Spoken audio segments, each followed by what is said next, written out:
The receptionist did not look up when he walked in. That was the first thing. Not a dramatic thing, not an aggressive thing, just the specific quality of not looking up that communicated something about the hierarchy of attention in the room, about who was worth the interruption of what the screen was currently offering, about who registered as an arrival worth registering. He stood at the front desk for 11 seconds. He counted them the way he counted most things that told him something, quietly and without expression, noting the information and deciding what to do with it later. His name was Elijah Cross. He was 41 years old, wearing a dark olive jacket over a plain white shirt, dark jeans, and clean boots that had walked a long way today and looked it. He had a canvas duffel bag over one shoulder. He was holding the hand of his 7-year-old daughter, Phoebe, who was wearing a red coat and carrying a stuffed rabbit named George that had been with her since she was 2 and had the compressed, well-traveled look of something that had been loved continuously and without reservation. Phoebe was looking at the lobby. She was looking at it with the alert curiosity of a child who was encountering a new space and was conducting an inventory. The lobby of the Lantern Hotel was the kind of space that rewarded looking at.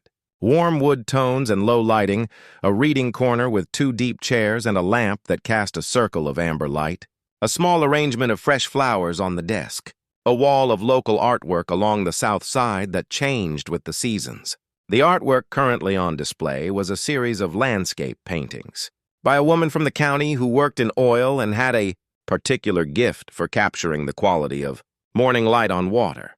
Phoebe was looking at the paintings. Elijah was looking at the receptionist. The receptionist looked up. She was in her mid-20s, with the careful presentation of someone who had been trained in the specifics of front desk appearance and took the training seriously. Her name tag read Caitlin. She looked at Elijah, at the canvas bag, at Phoebe in her red coat, and then back at Elijah with the expression of someone assembling a picture from components and arriving at a conclusion they had not fully examined. "Good evening," Caitlin said. "Do you have a reservation with us?" "No reservation," Elijah said. "We've been traveling and we need a room for the night." One night, 2 guests. Caitlin looked at her screen. She looked at it for a moment that was slightly longer than checking availability required. Then she looked back up. "I'm afraid we're fully booked this evening," she said. "We have a local event on this weekend and all rooms were reserved well in advance." Elijah looked at her. "He said all rooms?" Caitlin said, "Yes, I'm afraid so.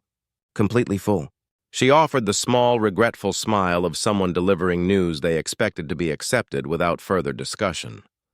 "There are several accommodations in the area that may have availability. I'd be happy to suggest a few," Elijah said. "Could you check again?" The smile adjusted slightly.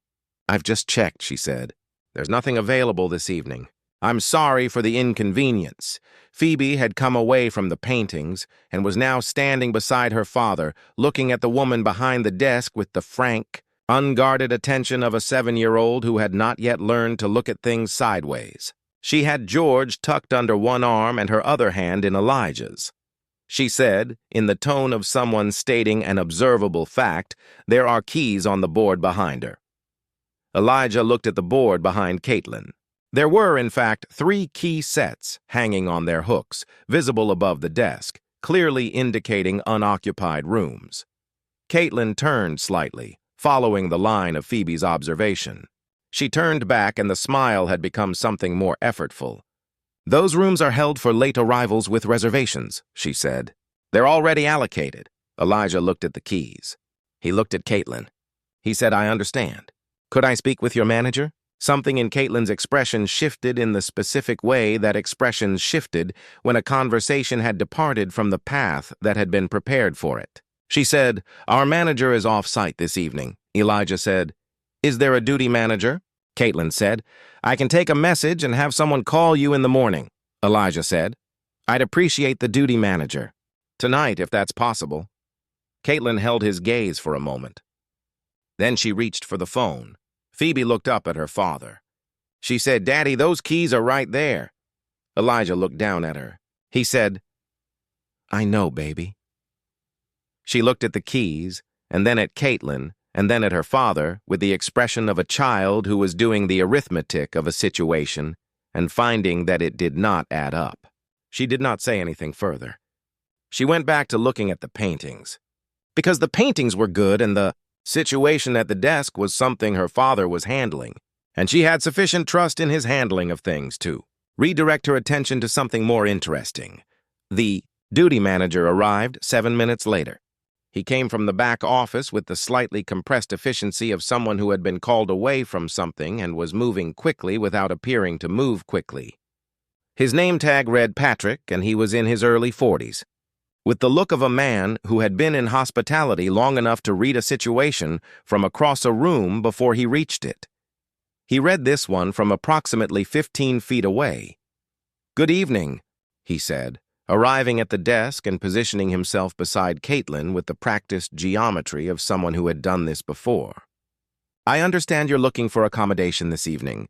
He looked at Elijah and then at Phoebe, and then at the canvas bag with the full, attentive look of a man who was doing the reading properly rather than selectively.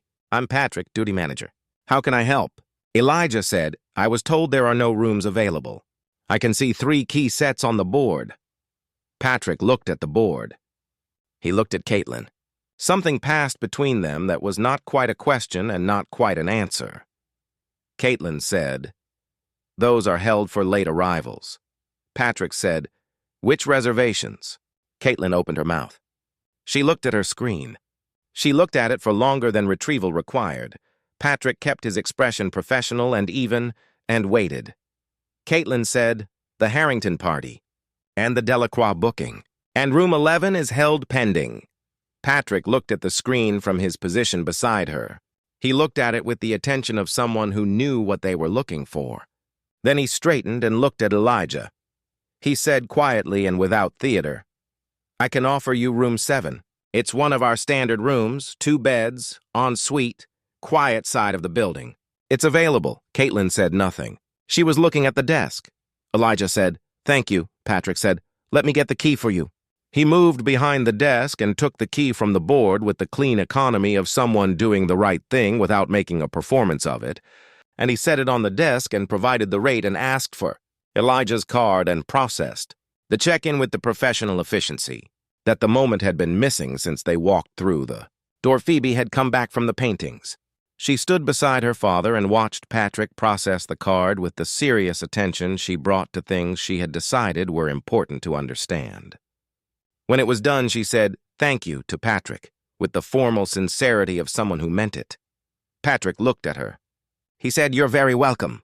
He said it the way people said things when they were also saying something else, something about the quality of what had just happened and what they thought of it. He glanced at Elijah. "I hope you have a comfortable stay." Elijah held his card and the room key and looked at Patrick with the even, steady gaze of a man who saw what had just happened and was deciding what to do with it and when. He said, "Thank you, Patrick," simply and completely. They crossed the lobby to the staircase, Phoebe beside him with George under her arm, and climbed to the 2nd floor.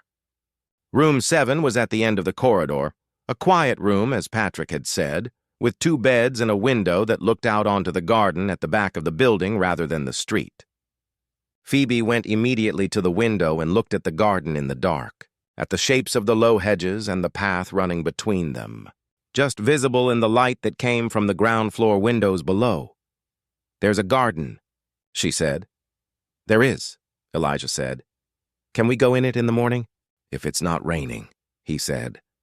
She accepted this and turned from the window and began the process of settling herself and George into the bed nearest the wall, which was the bed she always chose in any room with 2 beds, for reasons she had never explained and which Elijah had never questioned because some preferences did not require justification.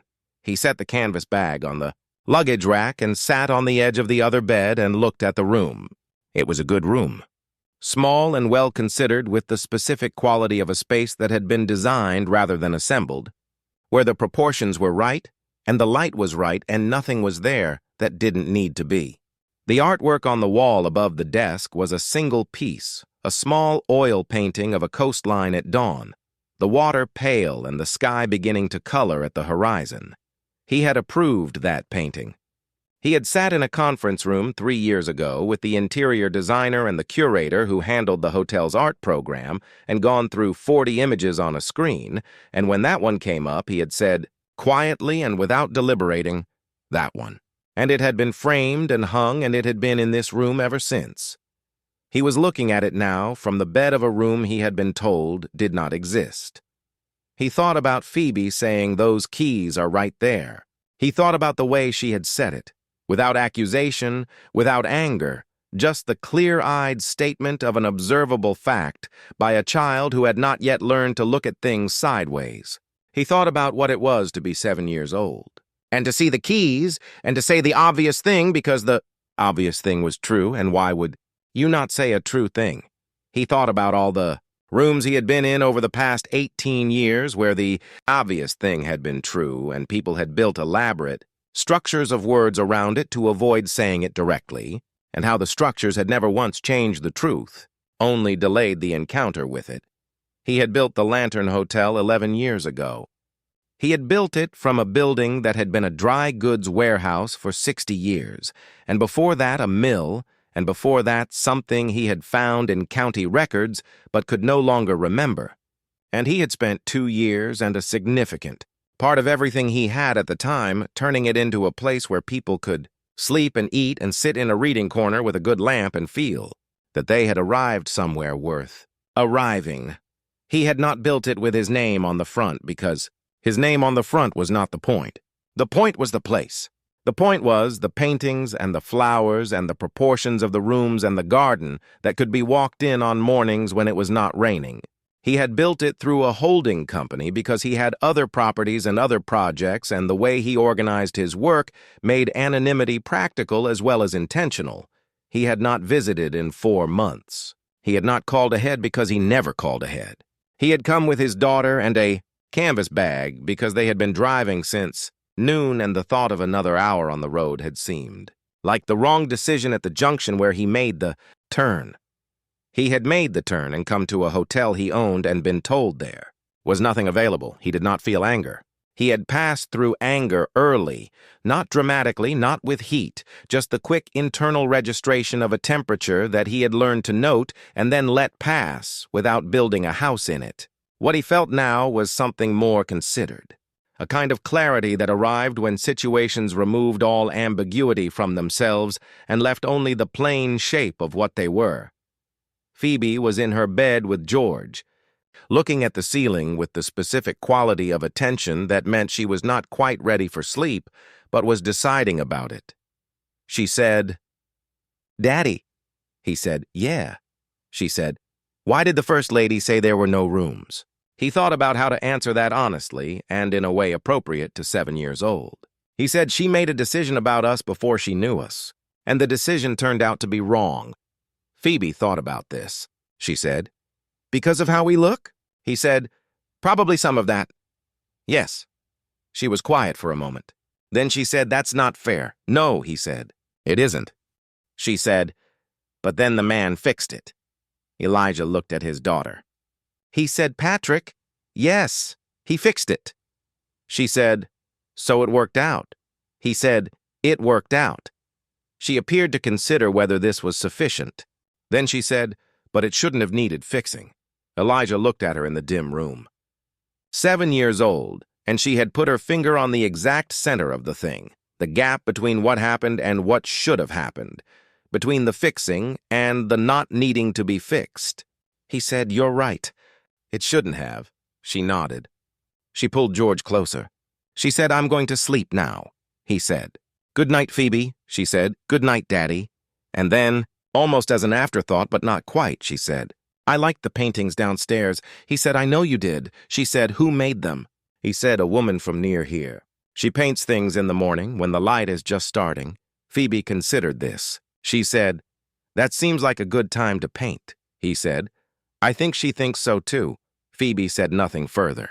Within 10 minutes, she was asleep, with George tucked against her chin and the red coat hanging on the back of the door and the garden, invisible but present in the dark outside the window. Elijah sat on the edge of his bed for a while and did not sleep.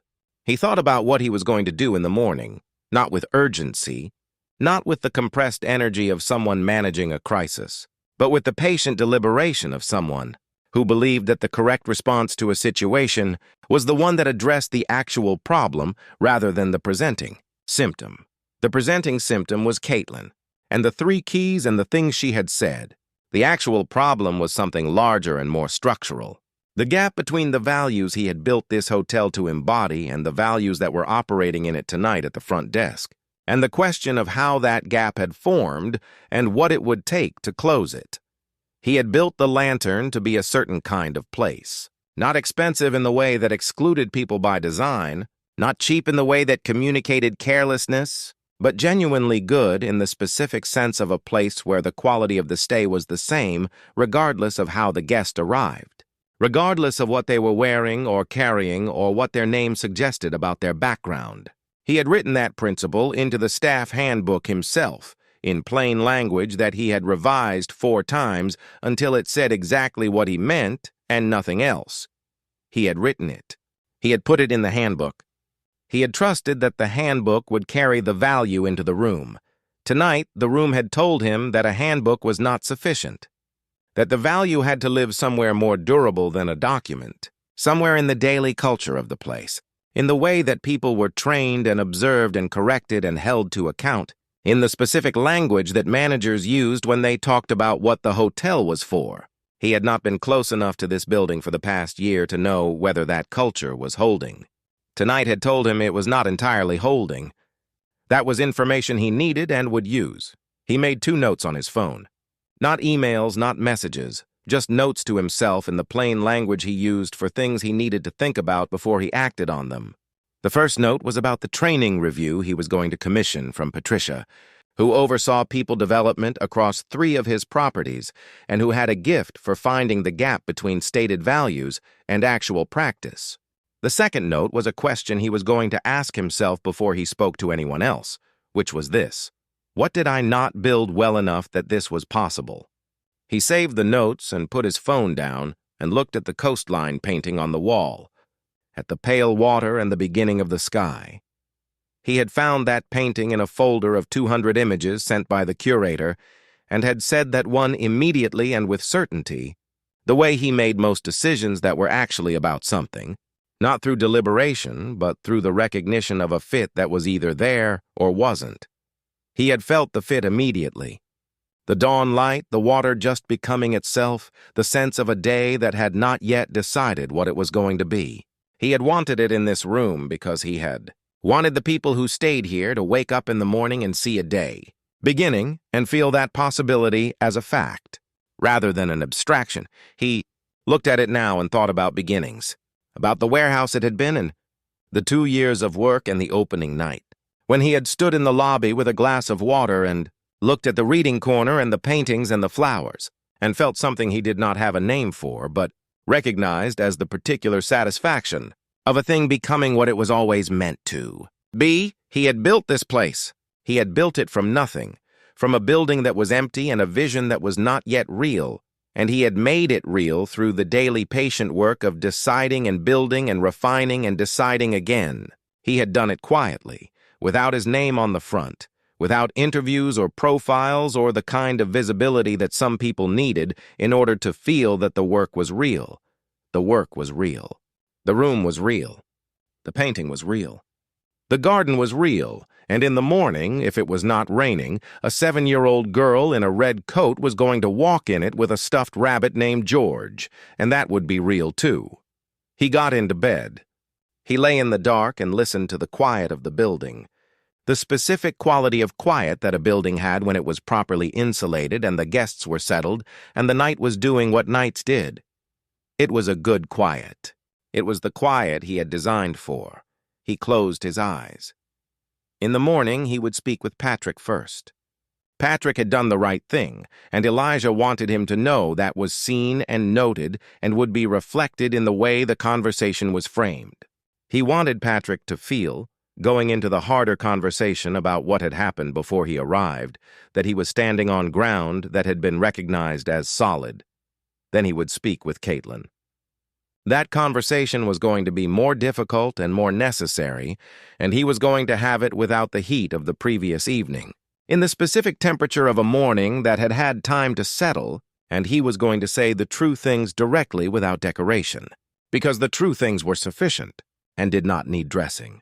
Then he was going to call Patricia and ask her to come to the Lantern before the end of the week and spend 2 days looking at everything, not just the front desk, everything, because he had learned a long time ago that the place where a problem showed itself was rarely the only place it lived, and then he was going to take Phoebe to the garden if it was not raining, and they were going to walk the path between the low hedges, and she was going to tell him what she thought of it, and he was going to listen to all of it because his daughter saw things clearly, and he had never once been sorry for paying attention to what she saw. He slept. In the morning, it was not raining. The garden was small and considered, laid out in the specific way of a garden that had been designed to be walked in rather than looked at, with the path running in a gentle loop between hedges that had been chosen for year-round green rather than seasonal flower, because he had wanted the garden to be good every month rather than spectacular in one and bare in another. Phoebe walked the path with George under her arm and the careful, deliberate pace of someone giving a space the attention it deserved. She stopped at a stone bench near the center of the loop and sat on it and looked at the hotel building from the outside. At the windows and the soft morning light on the old brick, she said, "It's nice from out here, too." Elijah stood beside the bench. He said, "I think so." She said, "Did you know it would look like this when you built it?" He thought about the architect's drawings, the elevations, the long conversations about the exterior and what the brick would do in different lights, and the placement of the windows and the garden layout and the bench that was currently being sat on by a 7-year-old with a stuffed rabbit.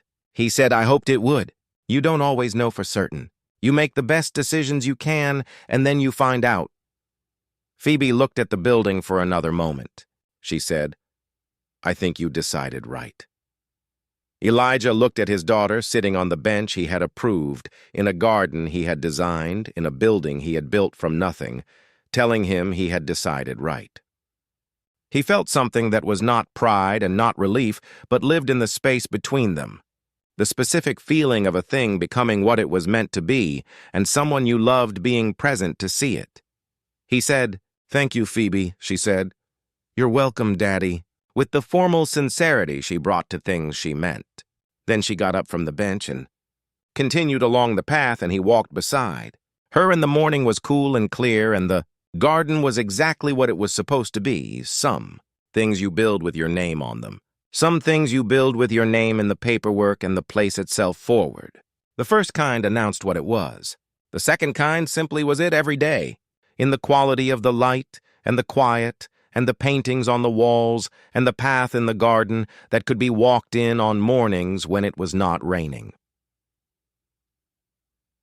Elijah Cross had built the second kind his entire life, and the measure of it was not the number on the lease agreement or the line in the holding company records. The measure of it was a 7-year-old in a red coat walking a garden path and telling him he had decided right. That was the whole measure. That had always been the whole measure. Patricia arrived on Thursday. She came in the quiet way she always came to things, without announcement, without a team, with a notebook, and the specific quality of attention that made her good at what she did. She spent 2 days at the Lantern, moving through every part of it, speaking to every member of staff, sitting in the lobby for 2 hours on the first morning, doing nothing except watching the room operate. On the second evening, she sat across from Elijah in the reading corner with the lamp on between them and told him what she had found. She was direct because she was always direct, and what she said was not comfortable to hear, which was why he trusted her to say it. The gap, she said, was not in the handbook. The handbook was good. The gap was in the distance between the handbook and the daily practice of the place, in the space between what the values said and what the culture reinforced, in the specific absence of a mechanism that made the values visible in the small daily decisions that added up to what a place actually was. She said, "You wrote it correctly." Nobody showed them what it looked like. Elijah said, "What do we do about that?" She said, "You show them, not with a document. With the work, With the decisions you make in front of them, and the way you talk about those decisions, and the things you hold people to account for, and the things you celebrate. Culture is not what you say it is. It is what you do every day when nothing important is happening. Elijah looked at the lamp. He said, "How long does it take?" Patricia said, "Longer than you want. Less long than you think if you're consistent," he said. "Will you lead it?" She said, "Yes, but you have to be here more than 4 times a year." He said, "I know." She said, "Do you?" He held her gaze. He said, "I will be." She nodded. She believed him. He had never told her he would do something, and then not done it, and she had been watching him build things for 9 years. Caitlin was still at the lantern. The conversation Elijah had with her on the morning after the incident had been the hardest kind of conversation, the kind where the person on the other side already knew what they had done and was sitting in it without the protection of denial.